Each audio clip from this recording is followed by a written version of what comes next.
हरिओम. आत्माराम त्याग निरूपणातला भाग 11वा. 9व्या ओळीपासून आपल्याला समर्थ सद्गुरू कृपेचं महात्म्य सांगतायत. 9व्या ओळीत स्वामी कृपेचा लोट आला, मज सरोवरी सामावला, पूर्ण जालिया उचंबळला, अनुभव उद्गार.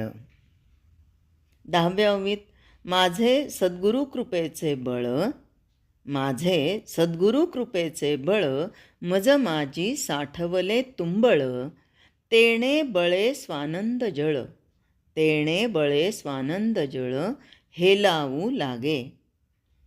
आता आपल्याला लक्षात आलं की स्वामींची कृपा म्हणजे समर्थांची कृपा किंवा सद्गुरूंची कृपा म्हणा, सगळी एकच आहे.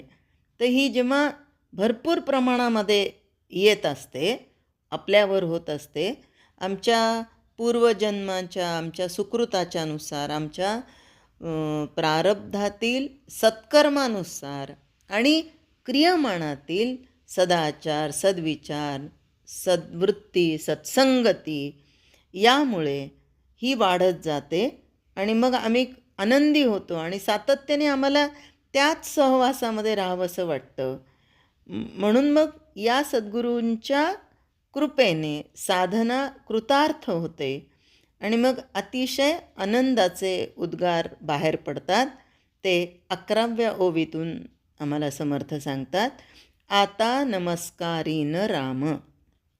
बघा, आधी गणेशाला वंदन केलं होतं, मग वाग्देवीला केलं होतं, मग सद्गुरूंना केलं होतं, मग सद्गुरूंच्या कृपेबद्दल सगळं वर्णन केलेलं होतं आणि आता काय म्हणतात?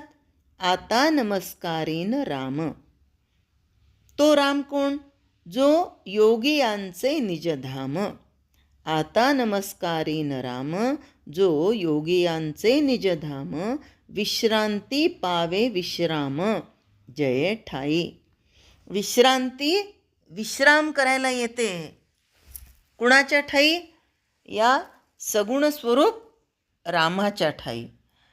आणि म्हणूनच आता इथे ब्रह्मज्ञानासंबंधीचे तर्क ठीक आहेत, शास्त्र हे ठीक आहे, परंतु त्याच्याशी जेव्हा मिळायचं असतं म्हणजे तेव्हा जमून घ्यावंच लागतं. म्हणून ब्रह्माशी मिळायचं तर सगुण स्वीकारावंच लागतं. म्हणून बघा ना, अभंगामध्ये पण आम्हाला संतांनी काय सांगितलं की आधी तुझं सगुण म्हणू की निर्गुण रे. असं नाही म्हणाले की तुझं निर्गुण म्हणू का सगुण रे, नाही, आधी सगुण आणि मग निर्गुण. म्हणजे सगुणाचं जर ज्ञान झालं तर आपोआपच निर्गुणाकडे वाटचाल होते. आणि म्हणून या सगुणातून निर्गुणाकडे जाणं, ही भाषा अशी जरी वेगळी वाटली तरीही ब्रह्माशी मिळायचं तर सगुण स्वीकारावंच लागतं. साध्य मिळाल्यानंतरची भाषा निराळी असते आणि मिळण्यापूर्वीची किंवा मिळण्यासाठी कराव्या लागणाऱ्या प्रयत्नांची भाषा वेगळी असते. आता आपण इथे प्रपंचातलं उदाहरण घेऊ. कशासाठी प्रपंच? तर तो आपण करतोय, तो जगतोय, म्हणून आम्हाला हे जरा सोपं पडावं म्हणून. आता मुलीला दाखवण्याचा कार्यक्रम असेल तर त्यावेळेस आई वडील वगैरे काय सांगतात? अहो, फार गरीब गाय बरं का आमची ही, तुम्ही म्हणाल तशी मान डोलवेल. पण आता ही खरी असते का तशी? नाही. जेव्हा साध्य झालं, मिळण्यापूर्वीची भाषा कशी होती? गरीब गाय आहे, म्हणाल तशी मान डोलवेल. पण ते झालं आता, त्याच्यानंतर साध्य प्राप्त झालं की मग तीच गरीब गाय म्हणणारी काय करते? हो हो म्हणता म्हणता शिंग मारू शकते. असं होऊ शकतं की नाही या प्रपंचामध्ये. आता परमार्थामध्ये जर वळायचं झालं तर इथे काय बघायचं आम्हाला की एखादा साधक ज्याने साध्य प्राप्त झालं त्याला आणि मग त्याला तिथून बाहेर पडायचं, तर चांगला भक्त काही इच्छा करत नाही. कारण तो काय म्हणतो? पुढचं तर माझ्या हातचंच आहे, ते कुठं जाणार आहे? कारण मोक्षाचे तो आम्हा नाही अवघड. कशामुळे? तो असे उघड गाठोळीसी. तेव्हा ते मिळण्यात कौतुक काय? बघा, आमची नामस्मरणाची पायरी जो पश्यंती वाणीपर्यंत गेली, तर त्याला परावाणीपर्यंत परत जा म्हणून काही प्रयत्न करावे लागतात का? नाही, आपोआपच ती जाते. म्हणून मग ते मिळण्यामध्ये काय कौतुक आहे? म्हणून समर्थ देवाला म्हणतात, आता नमस्कारी न राम. सगुण मिळणे यात खरं कौतुक आहे. म्हणून समर्थ रामचंद्राच्या सगुण रूपाची उपासना करतात. पण तरीसुद्धा ते मूळचं जातच नाही. ते म्हणतात, आता नमस्कारीन श्रीराम, जो योगी यांचे निजधाम. म्हणजे योगी ज्याच्या आश्रयाला येतात, योगी जिथं विश्रांती घेतात, अशा विश्रांतीला जर विश्रांती हवी असेल तर तिने कुठं जायचं? तर असं आहे की एकदा नाथ महाराजांच्या घरी एक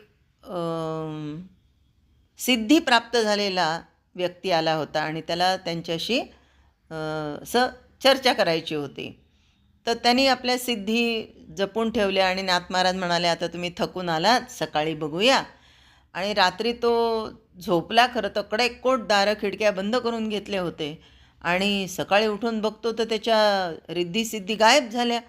आणि दारं खिडक्या तर बंद आहेत आणि गेल्या कुठे? चोरल्या असतील नाथ महाराजांनी, पण हे बंद आहे. मग त्याने हळूच खिडकी उघडून बघितलं तर त्या नाथ महाराजांच्या अंगणामध्ये झाडलोट करत होत्या. म्हणजेच जेव्हा या विश्रांतीला विश्रांती हवी असेल तर त्याने कुठे जावं? तर ते सरळ सांगतात की जसं सगळे लोक गंगेवर स्नानाला जातात, आपलं पाप स्वच्छ करतात, आता गंगेनं काय करावं?